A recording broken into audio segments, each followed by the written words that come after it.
On va maintenant s'intéresser au pack Office avec Word dans un premier temps. Donc si je vais sur le logiciel, du coup, je vais cliquer sur Nouveau si je veux un document vierge. Là, ce que vous pouvez voir, c'est que du coup, il y a plusieurs possibilités déjà de préformater avec des CV, des catalogues, des lettres, des recettes. Voilà, c'est des choses qui peuvent quand même vous aider à avoir un formatage déjà. Donc voilà, là j'arrive sur mon document Word. Si je clique sur les trois petits points, je vais pouvoir l'enregistrer, envoyer une copie, l'exporter. Donc si je veux l'enregistrer, là j'ai tous mes documents qui vont s'apparaître. Donc dans un premier temps, le premier c'est le OneDrive avec le groupe ECAM. Donc là j'ai accès à tout ce qui est sur ma plateforme en fait OneDrive. Mais par exemple, si je veux l'enregistrer sur un de mes fichiers, dans un dossier partagé, parce que par exemple vous avez un dossier partagé avec un camarade de classe, donc qui n'est pas sur vos fichiers à vous, vous pouvez cliquer ici sur partager, hop, et là vous avez tous les dossiers qui sont partagés avec vous, qui vont pouvoir s'enregistrer. Donc par exemple moi je vais cliquer, je vais aller dans un dossier qu'on a partagé avec notre équipe, je vais aller dans PSE par exemple, et je vais cliquer là pour l'enregistrer. Je vais noter test Word atelier tablette. Donc là, il est nommé comme je le veux. Hop, OK. Donc là, il s'est enregistré dans ce dossier-là. Je vais mettre déplacer. Et on peut voir que le nom au-dessus, du coup, a changé. On est passé de document 27 à test Word atelier tablette. Donc là, je vais noter, par exemple, test PSE, programme seconde, chapitre 1, la santé. Parce que du coup, en fait, je vais pouvoir modifier dans un premier temps la police, par exemple, en cliquant dessus. Voilà, je vais prendre une police n'importe laquelle. La taille. Je vais mettre en gras, en italique, en souligné. Si je clique sur le A, là, je vais pouvoir le barrer. Par exemple, je vais montrer à la personne qui va aussi travailler dessus que, au final, ça, je l'ai fait ou je l'ai enlevé. On peut mettre en indice ou en exposant, si vous voulez mettre, par exemple, en maths au carré. Ici, modifier la case, je veux que tout soit en majuscule, tout soit en minuscule. Ou je veux effacer la mise en forme. Si je veux surligner le texte, si je veux changer la couleur de la police, ici je veux mettre des puces, là une numérotation, par exemple un titre 1, un titre 2. Là si je veux créer un alinéa à mon texte, je vais pouvoir le faire ici, si je veux retourner en arrière. Ensuite vous avez la mise en forme avec un texte à gauche, à droite, centré, justifié. Donc ça, tout corps de texte est censé être justifié. Par exemple, quand vous faites une lettre de motivation, il faut que ce soit justifié. Justifié, en fait, donc les petites images vous expliquent à côté ce que ça veut dire. Si c'est droit de chaque côté, c'est-à-dire que votre texte, il va être bien calé de chaque côté de la ligne, qui est quand même plus joli. Les interlignes, c'est des espaces du coup entre les lignes, donc entre vos paragraphes surtout. Et ensuite, on arrive là. Alors, par exemple, si vous êtes sur un rapport de stage, que vous avez dans un premier temps, hop, la présentation de la structure. En partie 2, du coup, par exemple, on va faire mise en page, on va faire un saut de page. Il faudra forcément que cette deuxième partie soit sur la présentation de mon activité. Hop. Ben ça, du coup, ça va être des titres, ces parties-là. Et après, dans la structure, j'aurai par exemple le nom et la situation géographique, les professionnels. Donc la présentation, on a dit que c'était mon premier titre. Donc là, je suis dans Accueil, je clique sur le petit pinceau, c'est un titre 1. Alors que le nom et la situation géographique et les professionnels, c'est un titre 2, c'est un sous-titre. D'accord? Donc là, on a des titres et des sous-titres. Et ensuite, on peut avoir, hop, on resélectionne pour avoir notre corps de texte normal. Insérer. Donc là, par exemple, je veux insérer une image que j'ai déjà dans ma base photo ou je veux prendre une photo directement. Donc moi, je vais choisir d'insérer directement une photo que j'ai. Donc là, elle est sur Internet, donc ça prend 2 secondes. Hop, je la rétrécis ou je l'agrandis en appuyant sur tous les petits bouts. Je peux lui redonner la taille que je veux. Si je veux la rogner, c'est-à-dire sélectionner qu'une seule partie, je peux aussi. Je clique sur rogner. Si je veux, hop, voilà, qu'elle soit encadrée de texte, par exemple, parce qu'elle va être au milieu et qu'il y aura du texte à droite et à gauche, c'est possible. Si je veux qu'il n'y ait pas du tout de texte en haut et en bas, si je veux qu'il y ait du texte par-dessus, derrière, devant, on peut tout faire. D'accord ? Vous pouvez mettre des styles aussi à votre photo, par exemple. Donc, privilégiez les styles plutôt légers, parce que sinon, ça fait un petit peu lourd. Voilà. Insérer, donc du coup, il y a plein de petites choses. Par exemple, vous êtes sur une lettre de motivation. Hop. Vous voulez mettre ici le nom de l'entreprise à qui vous allez l'envoyer. Donc par exemple, je sais pas, EHPAD Saint-François. Hop. Je sais pas l'adresse. 29 600 à Saint-Martin-des-Champs.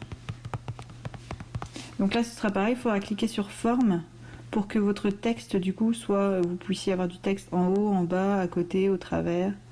Voilà. Et donc pour une lettre de motivation, par exemple, vous pouvez utiliser ce genre de procédé. Si vous voulez enlever, donc là vous avez plusieurs styles de forme déjà qui sont préfaits. Mais si par exemple vous voulez pas de contour, ou pas de remplissage, vous allez sur contour sans contour, remplissage, aucun remplissage, sur devant derrière, bah du coup, hop, vous pouvez surajouter du texte. Pas trop d'intérêt, mais bon, c'est possible. Voilà, si vous avez besoin d'ajouter un lien aussi vers une page web, par exemple. Si vous voulez mettre un numéro de page, donc plutôt du coup en bas à gauche, en bas à droite, hop, voilà. Là, vous voyez, on a page 2, la page 1. Ça va se faire automatiquement. Si vous voulez mettre un en-tête et un pied de page, vous cliquez sur en-tête. Donc là, par exemple, on va mettre atelier prise en main de la tablette. Et si je vais tout en bas, je clique sur modifier pied de page et là par exemple je mets mon nom et mon prénom.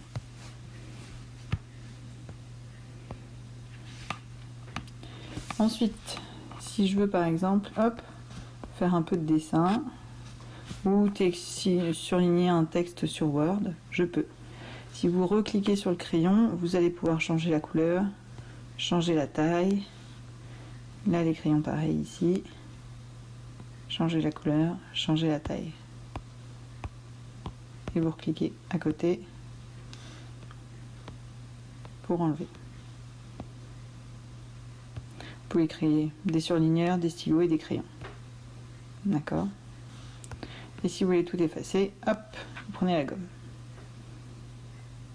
Ensuite, pour l'orientation, pour la mise en page, donc du coup, vous pouvez avoir des marges qui sont plus ou moins grandes en fait.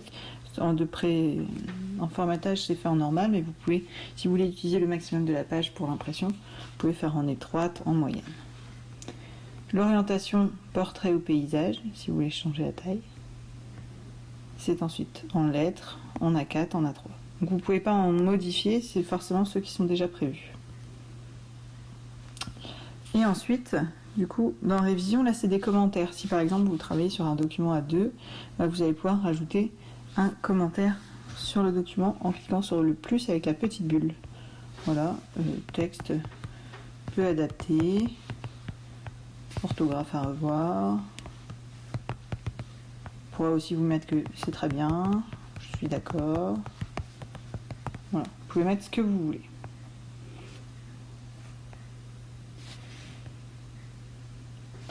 Donc là, c'est pour l'affichage, c'est si vous voulez modifier l'affichage, donc si vous préférez en fait une pleine page du coup.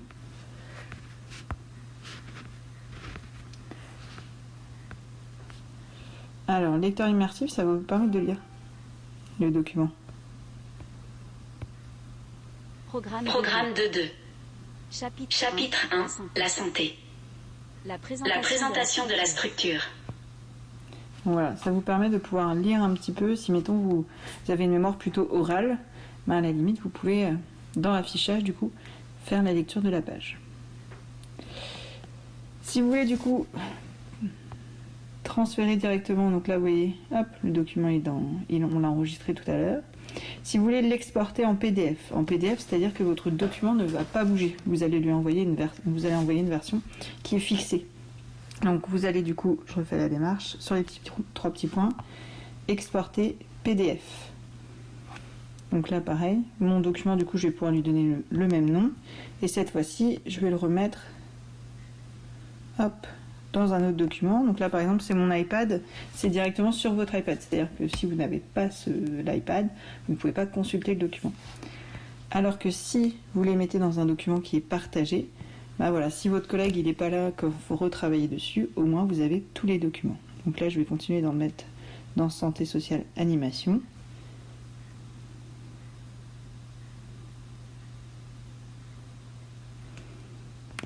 Et voilà pour Word. Si je veux retrouver ce document-là, du coup, j'ai deux chemins possibles. Soit je vais dans Word, dans Partager, je retrouve le document partagé par ma collègue.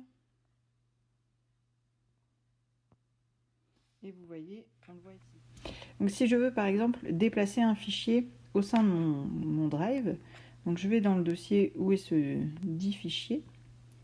Hop. Je vais rester appuyé dessus, vous voyez, il me suit avec le doigt. Hop, et je vais vouloir le mettre dans un autre dossier. Et quand il est dans le bon dossier, j'attends et je lâche. Et on me dit déplacer.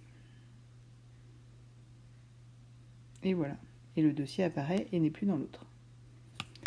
Si je veux en créer une copie, par exemple, je vais remettre celui-là à sa place.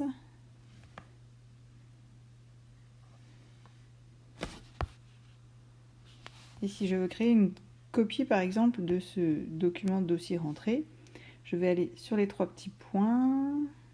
Non, ça va être sur le partager. Et là, je vais envoyer une copie. D'accord? Donc l'envoyer, c'est pas que l'envoyer à quelqu'un d'autre. Je vais pouvoir l'envoyer par AirDrop, par exemple. Donc là, je trouve personne, parce qu'il n'y a personne. Hop, l'envoyer sur mon OneDrive, par Outlook ou par les différentes choses que je peux avoir sur ma tablette. Donc là, je vais cliquer sur OneDrive. Et là, voilà, il me dit tous mes documents, tous les dossiers que j'ai dans OneDrive. Et je vais pouvoir le mettre dans un autre dossier.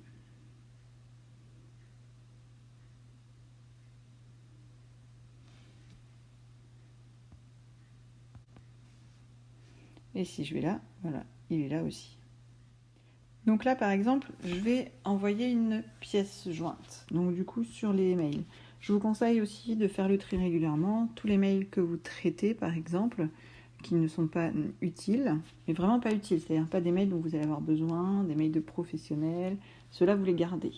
Mais les mails de publicité, par exemple, ou les mails qui ne vous concernent pas, parce que vous allez recevoir régulièrement des mails pour l'ensemble des élèves, vous pouvez les enlever.